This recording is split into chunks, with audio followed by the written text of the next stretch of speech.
day 5 of the Gratitude Shift series, and this time around, just like we did in our live stream on Sunday, last Sunday. So I encourage you to list 10 things that you love about something you dislike but can't do away with. So, for instance, it could be your job.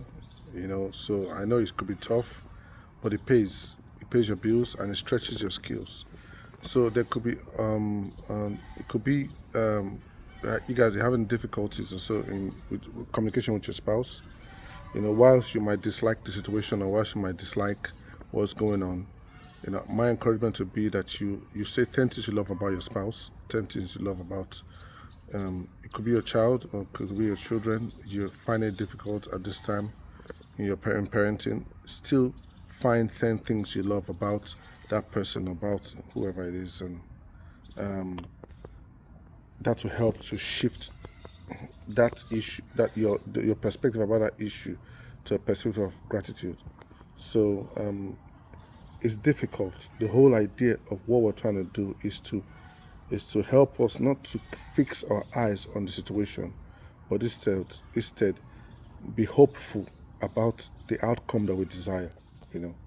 So instead of focusing on what you're going on, you fix your eyes on doing things like this gratitude series, or listening out things that you'd appreciate from the person or whoever it is, would help you to see things differently, to have a better perspective of that situation, to help you it will shift your mind from just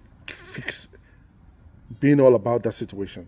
It looks like what I might be saying might be a simple thing, or like, oh, how can what he's saying just come out of that simple situation? But if you look at it in a sense, you will see that the more you fix your eyes on your expectations, it increases the likelihood of a better outcome.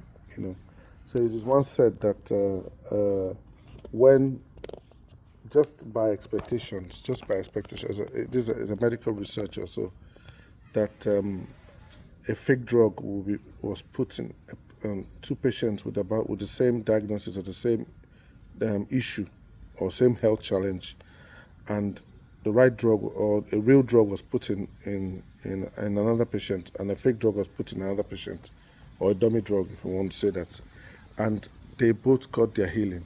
So a lot has to do with expectation, what the mind expects. It has a way of increasing a better outcome.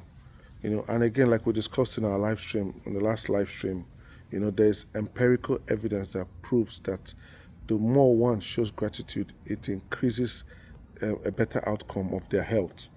Just like what we saw in the Bible, where it says, "A merry heart doeth good like medicine." But a broken spirit leads to a dry bone. So yes, there are so many things that you can complain and enumerate or lament about: your job, your spouse, your children, your country, and everything. But I want to encourage you to list 10 things you love about something you dislike but can't do away with. You can't do away with it. You don't like your job, but you can't do away with it. You don't like your spouse, but you can't do away with it. Your children, you can't do away with them. List it, and it will make a whole lot of difference. So my encouragement is that you should share that list in the comment section, or post it with a hashtag, gratitude shift, or you can also hashtag Onyekolo Speaks, so I can share with you, or you can send it to me privately. It's up to you, whatever you want to do, whatever works for you, so you can share it. But remember what I always say, and I'll keep saying it: the wise always invest in whatever that will help you be more spontaneous about your gratitude, more spontaneous about your appreciation, more spontaneous about your perspective and the way you see things. And I thank you, and I'll see you tomorrow as we wrap up this. See you tomorrow. Thank you. Bye.